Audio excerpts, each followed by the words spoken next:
Thank you for staying with the Hallowed Chambers. And my guest today is a member of the Nigerian Senate. His name is Senator Yunus Akintunde, and he is the lawmaker representing Oyo Central Senatorial District. It's good to have you in our studio today, Senator.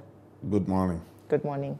Well, the Senate is moving to enforce tougher disciplinary measures against erring members, and that's according to a bill introduced by Senator Kakashehu during the week by enforcing stringent penalties on erring members. Why do you think this has become expedient? I think what he is saying is that we should go strictly by the provision of our Red Book. That is the Senate rules book. It's not that we are not creating new law. We are not giving anybody strict penalty for misbehavior. What he's saying is that, okay, we have to be strict. We have to go in line with the dictates of the rule of the Senate. So it's a statement on the floor of the Senate was not particularly directed to anybody or any action. It's just reminding us that we have to go by the rule of every organizations in the world have their own rules. If you belong to professional bodies, like MBA, NUG, and so on, you have your guidelines. You have your professional guidelines and rules. The same thing the Senate has its own. And what Senator Kakashehu, Senior Advocate of Nigeria, is saying that it's not saying we should write new rules that will be guiding us, but we have to be properly guided and adequately guided as well by the rules of the Senate. So are you saying him introducing this amendment now is like a fallout from the judgment of Justice Binta Nyako when she faulted the rules of guiding the National Assembly of being too ambiguous and overreaching? You could see that everybody is entitled to his or her opinion.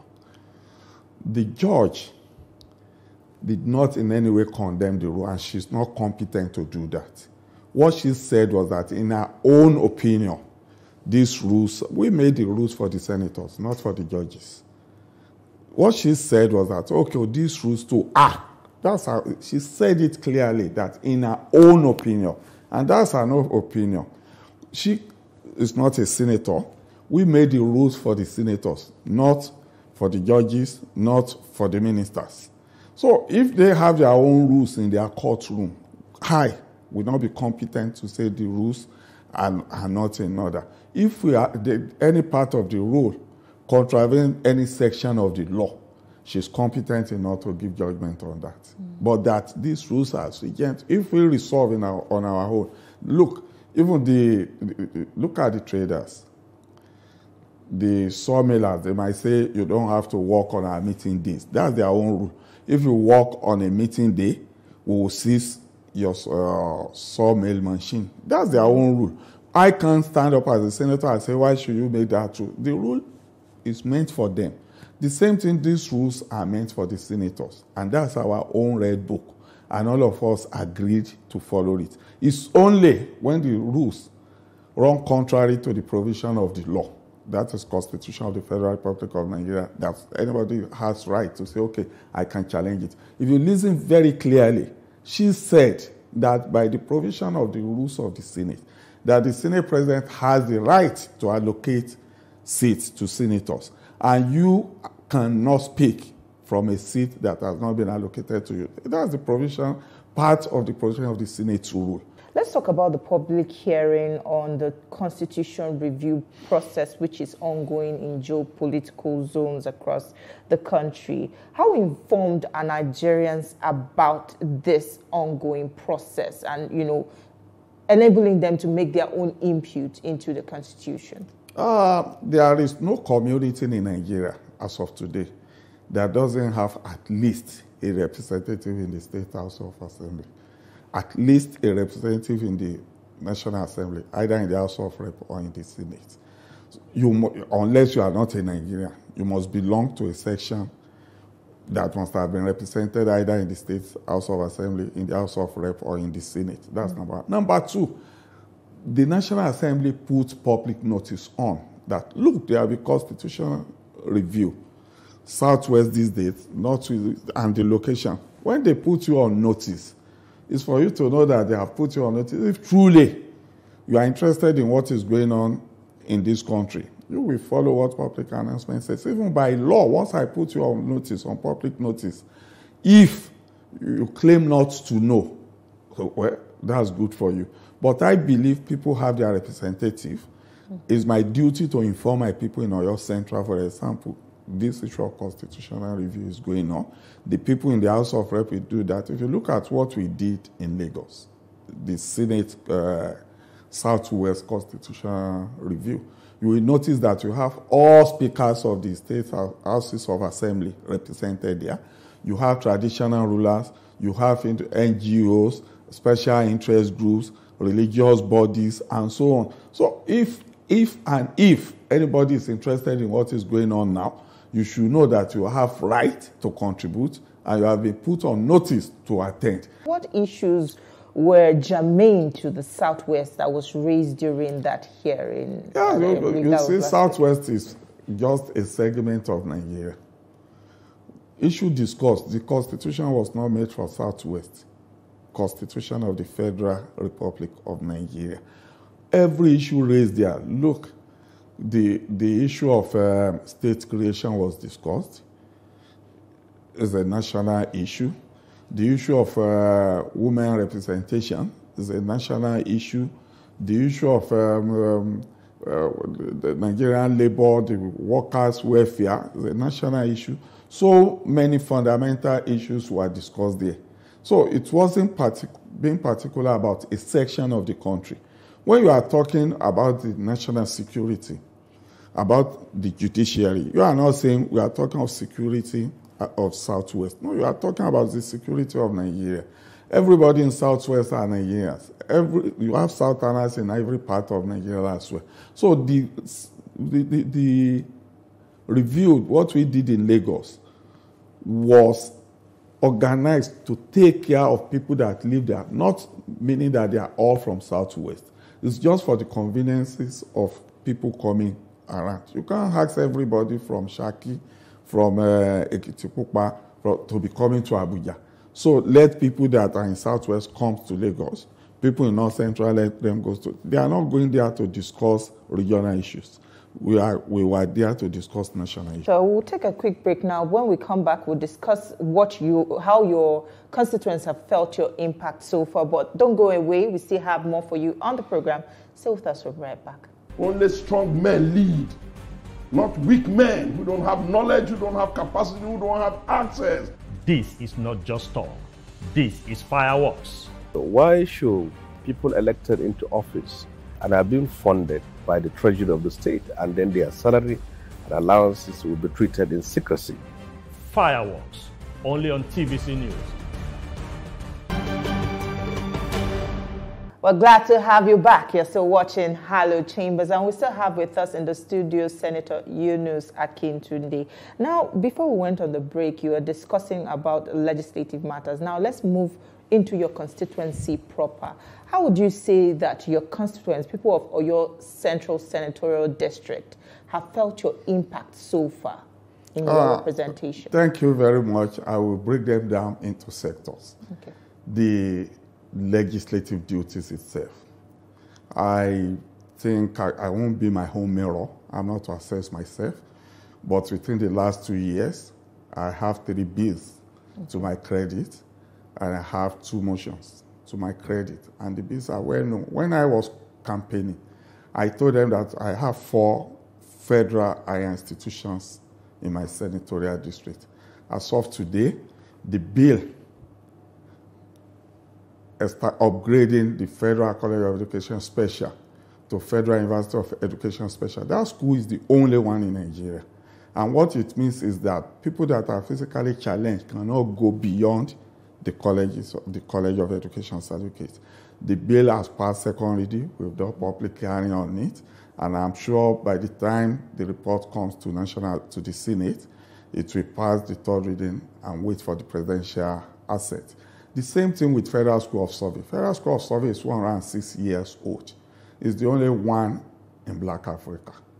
And people going there can only get diploma. They can only have diploma certificates. They can't have degree certificates. And it's more better, well-equipped than most institutions in Africa. The bill for that one, the public hearing, upgrading that school to University of Geomatics, has already passed second reading. We've done the public hearing last week, Monday. That was on the 38th of June this year. So I'm awaiting the third reading very soon and so on. The same thing with Federal Polytechnic Ayede in Ogoluwa. That school was established 4 years ago by presidential fiat. The president pronounced it. There were 6 schools, but the legislative backing was never there. No law guiding the university, no law establishing the Polytechnic, sorry. So the Federal Polytechnic Amendment Act, I propose it. When you come to the issue of education generally, as of today, I have 9 blocks of classroom I've built in my constituency. I've facilitated in my senatorial district, and I've renovated about 9 schools as well in my senatorial district. I've facilitated 4 ICT centers for my people at Oyo Central Senatorial District. There is a concept of 1 mega school per state or whatever. The one we have in Orania Grammar School now is a block of 12 classrooms, 500-seater auditorium, e-library is there. If you go to Iluaje in Afidjo, I facilitated through SDG 3 blocks of 6 classrooms each with toilet facilities and so on. Within the same period, as I'm talking to you, 19 schools, renovation of 19 schools had been awarded within the last few days, and that will be on. I have 118 wards. I have 118 wards in my senatorial district. I came with a policy of 1 ward, 1 solar-powered borehole, which will be 118, and 4 others, making 122. Out of 122 I'm on here, 67 communities are joining their borehole, others are ongoing. And within a couple of weeks, I can tell you that 1 borehole, I will have 122 solar-powered borehole, and which I believe is huge to my credit. I've given almost 9,000 solar street lights to my senatorial district. What I did, I have 11 local governments. I pick 5 health centers in my senate per local government. That is 55 primary health centers have been provided with solar street lights for their security. I pick 55 markets. I pick 55 palaces, royal houses. I asked CAN to nominate 5 churches. We secure them. They are part of the community. I pick 5 markets each from each local government. I'm on here. This could be verified on my website. I have the names and so on. The same thing, the churches, the mosques, the market, the health center, then the Okada sports. Where these Okada people assemble. In the night, they rob and so on. I've provided 7,000, I can tell you, with that over there. Then apart from the street light and what I've mentioned as a whole, there is what I call empowerment. As of today, I can tell you that I've trained and given out over 500 sewing machines. I have the figure here. And you can ask the Nigerian Union of Tailors. I engage the unions when I'm doing my empowerment. The same thing I did for welders. I did the same thing for, I've mentioned welders, grinding machine, people that are grinding peppers and so on. Apart from that, you come to road. When I came in, I have a local government, Oluyole local government. It's one of my local governments. The road leading Ayegun Oleyo is 17-kilometer road. It's a local government road. I wrote to the authority, they approved it that it will be converted to federal road. It has been awarded. Work is ongoing on that. It's a 17-kilometer road. Alabata Elekuru is in Akinyele local government. The road is under rehabilitation as well. Aroro Makinde is in Akinyele, is going on. Ojongbodu police station, Ojongbodu Road in Oyo West, the road is going on there. And as I'm talking to you, another 19 roads had been awarded, not that I'm proposing, has been awarded for rehabilitation in my senatorial district. This is part of what I can remember. I know I have so much here. But time will not permit us for you to go through all of them. But what has been the feedback so far from your people? Are they delighted? Do you think that you will have their support in the coming You see, in agriculture as well, there are some we've done for agriculture. The situation is this. I'm a realist. I'm a natural scientist. Things are very difficult. That's the truth. Things are very difficult these days. And it's not only in Nigeria, it's worldwide. One has traveled far. We know what the situation is everywhere. And where you have economic issue, you see, all these things, I can tell you this, you might laugh.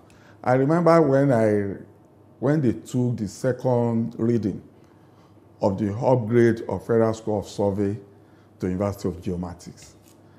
Because I normally go online to see people's comments, I can tell you somebody wrote, "Na school we go eat." That is the way the person can think, and you can't blame him. Oyibo said, what you see depends on where you see it. To you, to me, having a university in a community can have a lot of meaning to us. To the man, maybe he has not having his breakfast, and he has no hope of where he will get his lunch, and you are telling him you are upgrading a school to a university, you know his thinking will be quite different. I just feel I've tried my best. I can't be perfect. I'm a human being. I'm not God. And my policy and thinking in life is to serve my people to the best of my ability. But I compare myself with most people and say that I believe I've done well. That's my thinking. We've tried to empower people in some other aspects, gainful employment and so on. And in agriculture as well, not only people. As I'm talking to you, quite substantial number of fertilizers were given to farmers. Then I used to ask my people, why in rural areas farmers will farm and they will not be rich? Because the input and the output are not, you can't gauge the input, the output with what the input is. Why? Because on most time, people plant grains instead of seed, treated seed. That's why in my community, I am saying this, I gave out yam seed, vegetable seed, okra seed, so many seeds, and I've been having a lot of people. People will take photographs on their farm and send to you that this is what I've been doing. We've tried to support market women with little assistance, and we monitor them.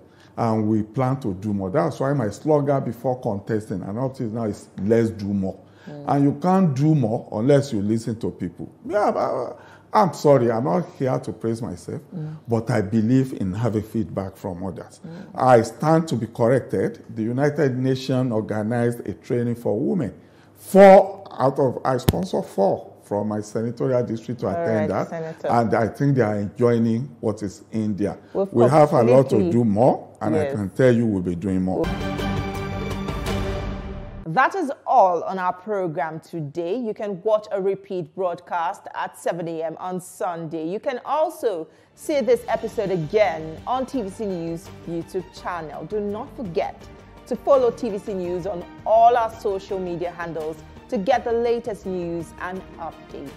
Thank you for watching. I am Tijesu Adeoye. See you next time.